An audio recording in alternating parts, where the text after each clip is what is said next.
Six changes in personnel to the team. Can you just talk us through your thinking for this team selection, please?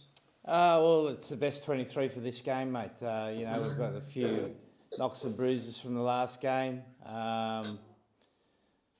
And this 23 is the right 23 to play against Italy. A very young team, but a very good team. Great opportunity for some players to start the game instead of finishing the game. And we're looking forward to this combination lighting up Rome, mate. Sure. Can you just talk about the Scrumhalf? What are you hoping to see from Harry Randall, please? We've been really pleased with Harry Randall. Benny started for us last week. We've just reversed the roles there. He's a live wire halfback. He's very good in broken play. He's got a good solid pass on him, and his kicking game's improving. And Luke Cowan-Dickey been named on the bench. Is that a reflection of his penalty try at Midfield at all? No, not at all, mate. He hasn't been able to train this week. He'll start. He did a little bit today, and we've got two very good hookers there, mate. One starts and one finishes. Thanks, Eddie. Thank you, Duncan. Julian Geyer, please. Morning, Eddie. Can you just talk us through your back row combination? What was the thinking in that lineup? Yeah, well, when we look at the team, we try to maximise our resources. Sam Simmons played very well at number 8, but we're going to finish with him this week. We want to see Alex Dombrandt play in a game that we think will really suit him, which against Italy, they tend to be more open, unstructured type games. So we feel that it's a great game for him to start at number 8. Curry picks himself at 7, and then we've gone for a big 6. We want to get a bit more running out of Maro in terms of his attack, and this is a great opportunity for him. Thank you. Liam Heagney, please. Hi Eddie, how are you doing? You've changed up your midfield again this week, moving Joe in from wing to midfield. Can you tell me what you're looking for from Joe this week and what you're expecting from Jack coming onto the wing as well, please? Yeah, well, Joe's he's a good strong runner.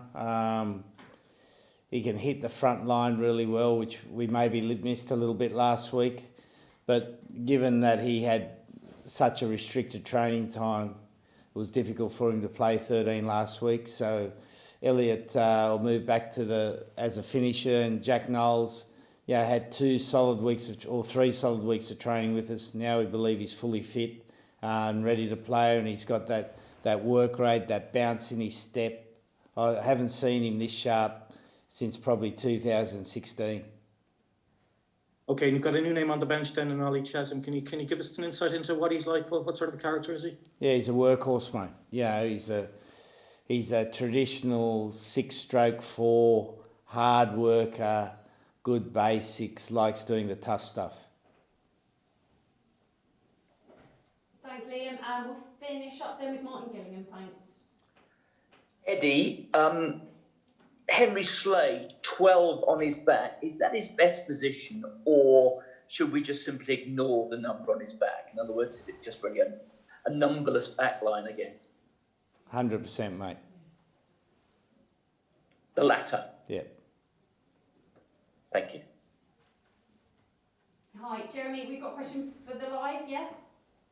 Yeah, hi Eddie. Just on Italy, they've lost their last 33 in the Six Nations. I mean, what are you expecting this weekend?